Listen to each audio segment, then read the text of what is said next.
ஐயா வணக்கம் ஐயா. வணக்கம். அன்பான உனக்கு எனது அன்பு வணக்கம். சொல்லுங்கம்மா. ஐயா இங்க பெண்மைன்ற ஒரு விஷயம் பத்தி நம்ம ஏற்கனவே பேசியிருக்கோம். ஆனாலுமே இப்போ பெண்மைனா அவங்களுக்கான மகத்துவம் எல்லாம் என்ன, மத்தவங்களுக்குலாம் அந்த விஷயம் ஒரு நிறைய கேட்கறாங்க. பெண்மையை பத்தி இன்னும் சொல்லுங்க எங்களுக்கு, அது சாரமா கொஞ்சம் சொல்லுங்க அப்படின்னு. கட்டாயம். பெண்மைனா ஒரு விஷயம் இருக்குமா? பெண்மைனா அன்பு, பெண்மைனா கருணை, பெண்மைனா தயவு. உண்மைதான். இது எல்லாருக்கும் பொருள், எல்லாருக்கும் பொருந்தும். ஆனா பெண்மைன்றது தான் இங்க எல்லாத்துக்கும் மூலம்னு இங்க எல்லாருக்கும் தெரியும். உண்மைதானே? நீங்க என்னதான் ஆணை பத்தி ஆணை அதிகாரத்தில் பேசினா கூட அந்த ஆணை பெற்றெடுத்தது பெண்ணு தான். சரிங்களா? இப்ப ஒரு விஷயம் இது பெற்றெடுக்கிறதுக்கு ஆணோட துணை தேவை, ஆணோட துணை தேவை. ஆனா அதை முழுவதுமா மாத்துறதுக்கு பெண்ணுகிட்ட தான் முடியும். கண்டிப்பா. ஆணுன்றது அந்த சூழலுக்கு அந்த செயலுக்கு மட்டும்தான். அதுக்கப்புறம் ஆணோட உதவி தேவையில்லை. அதுக்கப்புறம் முழுக்க முழுக்க ஒரு பெண்ணோட உதவி தான் அந்த குழந்தைக்கு முழுவதுமா தேவை. அது ஒரு ஆணுக்கும் தெரியும், அது ஒரு பெண்ணுக்கும் தெரியும். உண்மைதானே? உண்மைதாங்க. இப்ப பெண்ணுன்ற எவ்வளவு சிறந்தவங்க தெரியுதா? இப்ப ஒரு விஷயம் தெரியுமா? நம்ம சிறப்பை முதல்ல நம்ம ஏத்துக்க மாட்டோம். நம்ம உணர மாட்டோம். ஆமா, ஒரு பெண்ணோட சிறப்பை ஒரு பெண்ணை போற்றி பேச முடியல, ஒரு பெண்ணுல அந்த சிறப்பை வந்து உணர முடியல.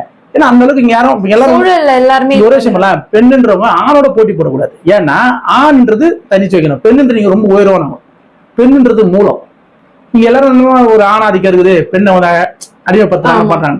இது வந்து என்னன்னா இப்ப நம்ம சொல்லுவோம், இது இத்தனை கால யுகமா வந்துருக்குது. ஆனா உங்களை பத்தி நீங்க வெளிக்காட்டணும், உங்களை பத்தி நீங்க தெரிய வைக்கணும்னா பெண்மண்ணா இப்படிதான் இருக்கும் நீங்க காட்டினா உங்ககிட்ட அன்பு வரணும், உங்ககிட்ட கருணை வரணும், உங்ககிட்ட தயவு வரணும். நான் அண்ணா இப்படிதான்ற விஷயத்த நீங்க வெளிக்காட்டணும். ஆனா அதை விடுத்து நம்ம அவங்கள மாதிரி வாழணும்னு நம்ம போட்டி போடுறது, ஒரு ஆணை மாதிரி நம்ம வாழணும்னு நினைக்கிறது, அந்த போட்டி இங்க எதுக்கும் உதவாது. அதுக்கு இன்னும் பிரச்சனைக்குள்ள தான் கூட்டு போய் விடும், இன்னும் காம்ப்ளிகேட் தான் பண்ணுமே தவிர்த்து நீங்க நினைக்கிற மாதிரி நம்மளுக்கு ஒரு சுதந்திரமான தன்மையோ நம்மளுக்கு ஒரு ஃப்ரீயான தன்மையோ ஒரு பெண்ணுக்கு அது கிடைக்குமா? கிடைக்காது. நீங்க அந்த பெண் சுதந்திரன்ற பேர்லயே நம்ம பெண்ணை பத்தி அப்படி நம்ம காட்டணும். உங்க தனித்துவம் நிறைய இருக்குது, உங்க தனித்துவத்துக்கு எல்லையே கிடையாது. எல்லையற்ற ஒரு பொருள் பெண்மன்றவங்க. இது ஆணுக்கும் தெரியும், எல்லாருக்கும் தெரியும். ஆனா அதை நீங்க வெளிக்காட்டுற விதத்துல தான் மாத்திரும். நம்ம ஒரு ஆணை மாதிரி வேலை செய்வோம், நம்ம ஒரு ஆணை மாதிரி வாகனம் ஓட்டுவோம், நம்ம ஒரு ஆணை மாதிரி நாங்கள் நடந்துப்போம், ஆணை மாதிரி ட்ரெஸ் அணிவோம். அதுல கிடையாது உங்களோட வெளியே காட்டுறது. ஆணுன்றது அது உடல் அமைப்புக்கான ட்ரெஸ், பெண்ணுக்குன்னு ஒரு உடல் அமைப்பு, அதுக்கான ஒரு உடை நீங்க அணிஞ்சுதான் ஆகணும். அது எந்த சந்தேகமும் இல்லை. ஆனா உங்ககிட்ட ஒரு விஷயம் இருக்குது, அன்புன்ற ஒரு விஷயம் இருக்கு, கருணைன்ற ஒரு விஷயம் இருக்கு, தயவுன்னு ஒரு விஷயம். ஏன்னா உங்களுக்கு இயற்கை கொடுக்கப்பட்ட குடை. எதுக்கு சொல்றாங்க? இறைவனை தாயே அதுக்கு பெண்மையை போட்டு சொல்றாங்க. எதுக்கு? என்னத்தான் நீங்க என்ன சொன்னாலும் உங்க சுத்தி பெண்மை கிட்ட தான். ஆனா அந்த பெண்மை நீங்க வெளிக்காட்டணும், உங்களை இங்க எல்லாரும் மதிக்கணும், இல்ல உங்களை எல்லாரும் இங்க புரிஞ்சணும், உங்களை இன்னும் எல்லாரும் போற்றி பேசணும்னா உங்ககிட்ட வர வேண்டிய ஒரே குணம் தான் உங்களோட உங்களோட தனித்தன்மை. என்ன? என்னோட தனித்தன்மை கருணையா இருக்கிறது, என்னோட தனித்தன்மை அன்பா இருக்கிறது. இது இயல்பான குணம். உண்மை தானே? ஒரு பெண்ணுக்கு இருக்கிற இயல்பான குணம் இது. இது ஒரு ஆணுக்கு இருக்கானா? கிடையாது. ஒரு குழந்தைய பெற்றெடுத்தா அதை வந்து ஆண் வந்து பார்க்கணும்னு அவசியம் கிடையாது. இன்னைக்கு கட்டாயத்தின் பேர்லயும் இத்தனை நாள் வாழ்ந்த பேர்ல ஒரு ஆண் ஒரு குழந்தையோட இருக்கான். ஆனா பெண்ணுக்கு அப்படி கிடையாது. பெண்ணுக்கு கட்டாயம், பெண்ணுக்கு இயற்கையாவே அது கொடுக்கப்பட்ட ஒரு கொடை, ஒரு வரம். அந்த வரத்தை நீங்க சரியா பயன்படுத்தல, உங்களுக்கோசம் மட்டும் நீங்க பயன்படுத்திக்கிறீங்க, சுயநலமா பயன்படுத்திக்கிறீங்க. அதையே நீங்க பொதுநலமா பார்க்கணும்னு ஆசைப்பட்டீங்கன்னா உங்களை யாருமே இங்க தடை பண்ண முடியாது, உங்களை யாரும் தடுக்க முடியாது. உங்களை எல்லாரும் போட்டி தான் பேசுவாங்க. நீங்க தான் உங்களை தான் சிறந்த நீங்க எல்லாரும் சொல்லுவாங்க. இப்ப நீங்க கூட பார்த்தோன்னா இப்ப எந்த ஒரு கட்டமைப்போ எந்த ஒரு சூழல் பெண் அடக்கி வைக்கல.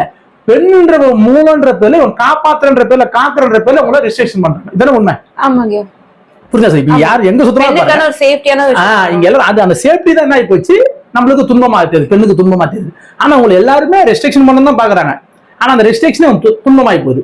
ஆனா உங்களுக்கு துன்பமாயி போன காரணம் என்னன்னா, உங்களுக்கு துன்பமா ஆகல, நீங்க துன்பமா என்றீங்க. அவங்க எல்லாம் ஃப்ரீயா இருக்கிறாங்க, அவங்க சுதந்திரமா போறாங்க. ஆனா அவங்ககிட்ட உங்களோட பெரிய துன்பம் இருக்குது. ஏன்னா உங்களை ரெஸ்ட்ரிக்ஷன் பண்ணமே, உங்களை பாத்துக்கணுமே, உங்களை பத்தி சிந்திக்கணுமே எண்ணம் வருது. இந்த எண்ணம் அதை பண்ணணும்னு அவசியம் இல்லை. ஏன்னா அந்த எண்ணம் ஓரளவுக்கு இங்க இந்த சொசைட்டி இந்த சூழல் ஏற்பட்டு போயிடுச்சு. ரொம்ப நாள் பழக்கப்பதிவு மாத்திக்க முடியல.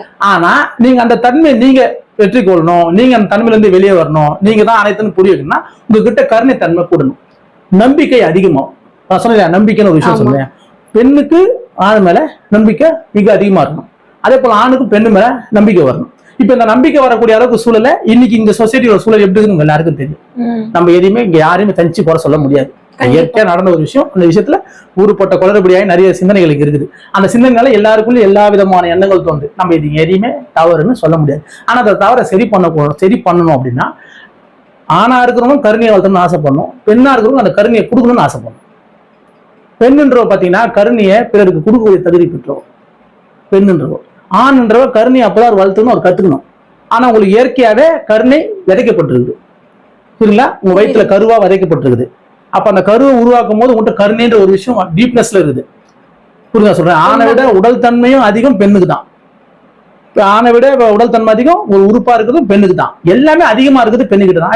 பெண் எப்படி தாழ்த்த வாடுவா சொல்லுங்க. இந்த எண்ணத்தை நீங்களே வச்சுக்கிறீங்க. எது இதுதான் சொன்னீங்க. உங்களோட போட்டி எப்படி இருக்குதுன்னா, இவங்கள உங்களையும் ஒரு போட்டி போட்டு இவங்களோட வாழ்க்கை முறை அந்த போட்டி போடாதீங்க. நீங்க எல்லாத்துக்கும் மேல சிறந்தவங்க. உங்க சிறப்பை வெளிக்காட்டக்கூடிய தன்மையும் தரத்தை நீங்க புரிஞ்சுக்காம இந்த மாதிரியான விஷயத்துக்கு போட்டி போடுறதுனால அவங்களோட போட்டி அதிகமாகுது. ஏன்னா உங்களை எல்லாமே ரிஸ்ட்ரிக்ஷன் பண்ணி காப்பாத்துறாங்க. உங்களை ரிஸ்ட்ரிக்ஷன் பண்ணி உங்களை பாதுகாக்கணும்னு ஆசைப்படுறாங்க. அந்த ரிஸ்ட்ரிக்ஷனே உங்களுக்கு துன்பமா போகுது. ஆனா அந்த ரிஸ்ட்ரிக்ஷன் வெளியே வரணும்னா உங்ககிட்ட அன்பு அதிகமாகும். அந்த ஒருமை நான் சொல்ல அந்த கருணைன்ற குணம் அதிகமாச்சுன்னா இந்த ரிஸ்ட்ரிக்ஷன் ஈஸியா வெளியே வந்துடலாம். நான் தான் இப்படிதான் அப்படின்ற ஒரு ஒரு ஒரு விஷயத்தை நீங்க வெளிக்காட்டிட்டீங்கன்னா அதுக்கப்புறம் ஆணுக்கு உங்க மேல எந்த விதமான எண்ணமும் வராது. அவனை பார்த்தா பயப்படுவான், உன்னை பார்த்தா மரியாதை கொடுப்பான், உன் மேல அதிக நம்பிக்கை வரும். அந்த சூழலை இன்னைக்கு ஏற்படுத்துற கிரியேட்டை நம்ம பண்ணோம். நம்ம அதை பண்றதுக்கான சூழல் இன்னைக்கு இல்லாதாச்சு. நம்மள அதை தவற விட்ட மாதிரி சூழல போயிட்டோம். உண்மைங்க. அதனால அது உண்மை அதிகமாகுது. இன்னும் கூட பாருங்க, என்னதான் நீங்க பேசணும் அது அந்த டைட்னஸ் இருக்கதான் செய்யும். அதை நிறைய பேர் நீங்க சொல்ற மாதிரி நீங்க பெண்ணு தான் அப்படி தெரியும்னு சொல்றாங்க. அந்த பெண்ணே நிறைய பேர் இல்ல இதுதான் சரி சொல்றதுக்கு இருக்கிறாங்க. புரியுது? ரெண்டு விஷயமா இருக்குது. ரெண்டுத்தையுமே ஒரு பெண்ணே பண்றாங்க. இப்படிதான் இருக்கு. இந்த ரிஸ்ட்ரிக்ஷன் வேணும்னு சொல்றது ஒரு பெண்ணு தான். இந்த ரிஸ்ட்ரிக்ஷன் தாங்க சரி அப்படின்னு சொல்றது பெண்ணு தான் சொல்றாங்க. ஏன்னா நம்ம போற பாதையினால இதுல நம்ம பெண்ணுக்குள்ள இந்த விஷயம் இருக்குது. உண்மைதானே? இப்ப நீங்களே பாருங்களேன், ஒரு வீட்டுல ஒரு பெண்ணு கல்யாணம் பண்ண வந்தா அந்த பெண்ணு அதிகமா கொடுப்பது அந்த வீட்டு அம்மான்னு நீங்க எல்லாம் நடக்குது. இது இயல்பு தான். இது நடக்குது. இது யாரு பெண்ணு, அது யாரு பெண்ணு, ஏன் இது மாறிச்சு, ஏன் இந்த துன்பம் வந்து உங்ககிட்ட? ரெண்டு பெண்ணு தானே. எந்த வீட்டுல நான் வச்சா வரவே வராது. பெண்ணு தான் வரும். இப்ப இங்க என்ன விஷயம், நம்ம கிட்ட அந்த கருணைன்ற தன்மை இருக்குது. ஏற்கனவே நம்ம குழந்தைய பெற்று வளர்க்கணும். அந்த அன்பை எல்லாரும் மேலே காட்டுறதுக்கு எல்லாரும் மிஸ் பண்ணிட்டோம். அது அம்மாவை மிஸ் பண்ணிட்டோம், அண்ணியா மிஸ் பண்ணிட்டாங்க, அக்காவை மிஸ் பண்ணிட்டாங்க, மனைவியா மிஸ் பண்ணிட்டாங்க. இந்த மிஸ் பண்ணதை நீங்க திருப்பியும் ரிவைண்ட் பண்ணி அந்த அன்பை நீங்க காட்டணும்னு ஆசைப்பட்டா உண்மைதானே? உண்மையான உடைய இயற்கையான உருவம் இருக்குது. நீ அந்த அன்பை வெளிப்பாத்தணும்னு ஆசைப்பட்டா, இப்ப நான் நிறைய வீடியோ பேசியிருக்கேன் அந்த அன்பை பத்தி. அது முக்கியமா பெண்களுக்கு ரொம்ப முக்கியம். பெண்ணுகிட்ட அது இயற்கையாவே இருக்குது. அவங்க தான் இங்க அனைத்துக்குமே மூலம். அதுல எந்த சண்டையுமே இங்க யாருக்கும் கிடையாது. அது எந்த ஆணுக்கும் கிடையாது. இதுதான் உண்மை. ஆனா உங்களை இந்த ரிஸ்ட்ரிக்ஷன் பண்றதுனால அந்த கஷ்டமா இருக்கிறதுனால நீங்க எல்லாம் துன்பமாகுது இப்படி பண்றாங்க. அந்த காரணம்னா அவங்க கிட்ட தெளிவு இல்லாம ஆயிப்போச்சு. இந்த சொசைட்டியோட சூழ்நிலை அந்த மாதிரி ஒரு காம்ப்ளிகேட்டா கொண்டு போய் ஆமா. இப்ப நான் பிராங்கா பேச முடியலன்ற பாக்குறேன். நீ பிராங்கா பேசணும், நான் நல்லா பேசுவேன். இப்ப இந்த இதுல பேசுறமே அப்படின்னால நான் பேசினுக்கிறேன். உண்மைதான். ஆனா அதுக்கு ஒரே விஷயம், இது சொல்யூஷன்னா இப்படிதான் சொல்ல முடியும். நீங்க கருணையா அன்பா இருக்குன்னு ஆசைப்பட்டா அதிகமான இந்த சரியா நடக்கும், இவங்க எல்லாரும் மாற்றம் அடையும் நம்பிக்கை உங்க மேல உங்ககிட்ட அதிகமா வந்தா, புரிதா சொல்றது? உன்னோட தன்மை எவ்வளவு உயர்வுன்றதை முதல்ல நீ உணரணும்னு ஆசைப்பட்டா நீங்க இந்த போட்டிலாம் போகக்கூடாது. ஓரம் போட்டு ஒரு பெண்ணுன்னா எவ்வளவு தன்மை கொண்டு எந்த அளவுக்கு இருக்கிறேன் நான் சொன்ன உண்ட விழிப்புணர்வு விழிப்பா ரொம்ப உணர்வா இருக்கணும். அந்த கருணைன்ற உணர்வை நான் என் குழந்தைகிட்ட காட்ட பிறர் மேல என்னால என் காட்ட முடியலன்ற அந்த உணர்வு அதிகப்படுத்தணும். இந்த மாதிரியான நிகழ்வுக்குள்ள நீங்க போனா உன் தரம் தானா உயரும். இங்க ஒரு விஷயம் பார்த்தா மகிழ்ச்சின்னு ஒன்று இருக்குதுங்க. அந்த மகிழ்ச்சி வந்து நம்ம எதனா ஒரு செயலை செஞ்சா இல்லை எதனா வெளியே போனா இல்லை எதனா அதான் சந்தோஷம். நீங்க அப்படி மகிழ்ச்சியை தேர்ற வரைக்கும் இங்க துன்பம் மட்டுமே உங்க எல்லாருக்கும் மிச்சம். நான் இப்போ சொல்றேன், நீ நினைச்ச நேரத்துக்கு போக முடியாது, எதுவும் பண்ண முடியாது. ஆனா ஒரு மனிதனுக்குமே அவனோட தனிமையில அவங்ககிட்டயே சந்தோஷம் இருக்கு. அது எப்போ வருமா சந்தோஷம்? உங்ககிட்ட அந்த கருணை அந்த ஒருமை குணம் வரும்போது உனக்குள்ள ஏற்படுற எண்ணங்கள் மகிழ்ச்சி ஆகும். அதுக்கு அந்த எண்ணத்துக்கோசம் நீ ஒன்னு நாடி போடணும், ஒன்னு தேடி போடணும், ஒன்னு செயலா போடணும் அவசியமே இல்லை. நீங்க அந்த அவசியத்தை நோக்கி போறதுனாலதான் அது ஆணா இருக்கட்டும் பெண்ணா இருக்கட்டும் அதிகமா துன்பம் வருது. ஆனா உங்களுக்கு இயற்கையா வீட்டுல இயற்கை வந்து கொடுக்கப்பட்டு இயற்கையா இருக்கு வீட்டுல இருக்கிற மாதிரி. அப்ப அந்த வீட்டுல இருக்கும்போது அந்த அன்பை பத்தியும் கருணையை பத்தி இப்ப நான் சொல்ற விஷயத்தை பத்தி ஏதாவது சிந்திச்சீங்கன்னா உண்மையிலேயே உங்களுக்கு சந்தோஷம், ஒரு ஹாப்பினஸ் வரும்.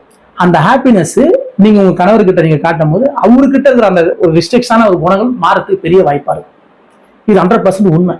நான் சொல்றேன், நம்ம கிட்ட இருக்கிற தன்மையை நம்ம உணர ஆசைப்பட்டா அந்த உணர்வு அதிகமாகும் போது உன்னோட உணர்வு அவங்களையும் போய் தாக்கி அவங்களுக்கு அந்த பெரிய மாற்றம். நம்ம வெளியே போய் ஏதோ ஒன்று செஞ்சு சந்தோஷம் நான் ஃப்ரீ ஆகணும், ரிலாக்ஸ் ஆகும். நீ ரிலாக்ஸ் இருக்கிறது நீ இருக்கிறதே ரிலாக்ஸ் தான். இந்த ரிலாக்ஸ் நீ புரிஞ்சுக்கல, அதனால எனக்கு ரிலாக்ஸா விடுங்க, எனக்கு ஃப்ரீ ஆகுங்க வெளியே போய் அப்படின்னு அந்த வெளியே தர நீ எங்க இருக்கிறியோ அது உனக்கு சரியான இடம் தான். அந்த இடத்துல ரிலாக்ஸேஷன் உன்னால பெற முடியும். அதுக்கு நீ உங்ககிட்ட இருக்கிற குணத்தை கொஞ்சம் அதிகப்படுத்தணும். இயல்பா என்கிட்ட எந்த குணம் இருக்குது? நான் தான் கருணையா, நான் தான் அன்பானும். உங்கள்கிட்ட சிந்தனை திறன் அதிகமா இருக்கு. நீங்க தனிமையில சிந்திக்கலாம். அந்த சிந்தனை பண்ணி நான் தான் சொன்ன ஒரு நம்பிக்கையான விஷயம் சொன்னேன், அனைத்துமா நான் மாறின மாதிரி நம்பு. அந்த கருணையில எல்லாத்துக்கும் வலிக்குது, அந்த வலி என் வலியா நீ விடணும்னு ஆசைப்படு. அனைத்துக்கோசம் 2 சொட்டு கண்ணீர் விடுங்க. இது நீங்க வீட்டுல இருக்கிறவங்க பெண்மணி எல்லாம் கொஞ்சம் பண்ணும் போது உங்களுக்குள்ள ஆட்டோமேட்டிக்கா ஒரு பெரிய மாற்றங்கள் நடக்கும். இந்த மாற்றத்தின் வெளிப்பாடு உங்கள் கணவருக்கோ உங்களை சுற்றிக்கிற பர்சனுக்கோ பெரிய மாற்றம் இது கட்டாயம் ஏற்படுத்தி கொடுக்கும். ஏன்னா இப்ப என்னால இதுதான் பேச முடியும், இதை தான் சொல்ல முடியும். ஏன்னா இதுதான் ஃபேக்டும் கூட. இது நடக்கிறதுக்கு 100% வாய்ப்பு இருக்குது. இது சரியான ஒரு விஷயமா இருக்கு. இது நம்ம இங்க பெண்களாக நீங்க யாரும் கையாண்டீங்கன்னா ஒரு பெரிய மாற்றம் வரும். முதல்ல உங்களை நீங்க போட்டு நினைங்க. உங்களை வந்து ஒருத்தவங்க அடக்குறாங்கன்னு நினைக்காதீங்க. அவங்க அடக்கலாம் இல்லை, இந்த சொசைட்டியும் சூழல் காரணமா அவங்க அப்படி மாறினாங்க. இங்க யாருக்கும் எந்த ஆசையும் கிடையாது. யார் யார்கிட்ட தடை போட்டு போய் வீட்டுல டிஸ்டர்ப் யாரும் ஆசையான இல்ல தெரியல. அறிவு தெளிவு இல்லாம இந்த சொசைட்டியோட சூழல் அந்த மாதிரி கடினமா போனாலும் அதோட வெளிப்பாடா ஆம்பளைங்க வெளிப்படுத்துறாங்க. ஆனா பெண்ணா இருக்கிற நீங்க இந்த ஒரு விஷயத்த கருணையை அதிகமாக்கணும், அன்பு அதிகமாக்கணும், நான் என்னோட தன்மையை நான் வளர்த்துக்கணும், நான் தான் அனைத்துமாகிற புரிதல் வரணும், நான் அதிகமா என்னன்னா பெருசுன்னு நான் நினைக்கிறோம். அந்த நினைப்பு வர உங்கள்கிட்ட கற்பனை திறன் அதிகமாகும்போது தனிமை இருக்கும்போது நிறைய விஷயம் நீங்க சிந்திக்கலாம். கருணையை பத்தி, அன்பை பத்தி, ஒருமையை பத்தி, இறைவன்ற ஒரு பொருளை பத்தி, உங்களுக்குள்ள இருக்கிற அந்த உணர்வை பத்தி நீங்க சிந்திக்கும் போது, உங்களுக்கு வீட்டுல கிடைச்ச ஃப்ரீயான டைம் சிந்திக்கும் போது உங்களுக்குள்ள நீங்க இருக்கிறத பெரிய மகிழ்ச்சி ஏற்படும், பெரிய நம்பிக்கை ஏற்படும், பெரிய தன்மை ஏற்படும். அதோட வெளிப்பாடு உங்க கணவர்கிட்ட உங்களுக்கு அன்பை வெளிப்படுத்தணும். அந்த அன்பின் வெளிப்பாடு காரணம் அவர்கிட்ட ஒரு பெரிய மாற்றம் வர்றதுக்கு ஒரு பெரிய வாய்ப்பா இருக்கும். இதைத்தான் இங்க பெண்ணா இருக்கிறவங்க எல்லாரும் கொஞ்சம் புரிஞ்சுக்கணும். முதல் நம்மளை யாரும் இங்க தடை பண்ணல, யாரும் நம்ம தடை கேளும் போது நம்ம புரிஞ்சுக்கணும். சூழல் தான் காரணம், அது சடனா மாத்துறது ஆகாது. ஆனா நம்ம மாத்திக்கணும், நம்ம இந்த மாதிரி தன்மையை நம்ம உணரணும். நானே அனைத்துக்கும் பெஸ்ட் இந்த தன்மையை நான் உணரணும் நீங்க ஆசைப்பட்டீங்கன்னா, இது மனிதன் ஆணா இருக்கட்டும் பெண்ணா, இவங்களுக்குள்ள இந்த ஆசை வந்தாலே உண்மையில நீங்க இருக்கிறதே சந்தோஷம் வரும். நீங்க ரொம்ப மகிழ்ச்சியா இருக்கலாம். அதுக்கு எதுவும் தேடி ஓடணும்னு அவசியமே கிடையாது. பெரிய நிம்மதி வரும், அனைத்தும் தான்ற புரிதல் வரும். நீங்க என்ன நினைக்கலாம் அந்த நிகழ்வு அந்த இடத்துல உங்களால உணர்ந்து பெரிய மகிழ்ச்சிக்குள்ள போய் ஒரு நிம்மதியான வாழ்க்கையை கட்டாயம் சஸ்டெயின் பண்ண முடியும். அதுக்கு கருணையாவும் அன்பா இருக்கணும். அந்த ஒருமைன்ற குணம் சொன்னேன், அந்த ஒருமைன்ற குணத்தை வரணும்ன்ற ஆசைப்படு, நம்பிக்கை எனக்கு வந்துச்சா இப்படி இருப்பான் அப்படின்னு எண்ணத்தை கூட்டினே வா. அது உங்களுக்குள்ள ஒரு பெரிய மாற்றத்தை கட்டாயம் ஏற்படுத்தி கொடுக்கும். சரிங்களா? அற்புதமா சொன்னீங்க. ரொம்ப நன்றி.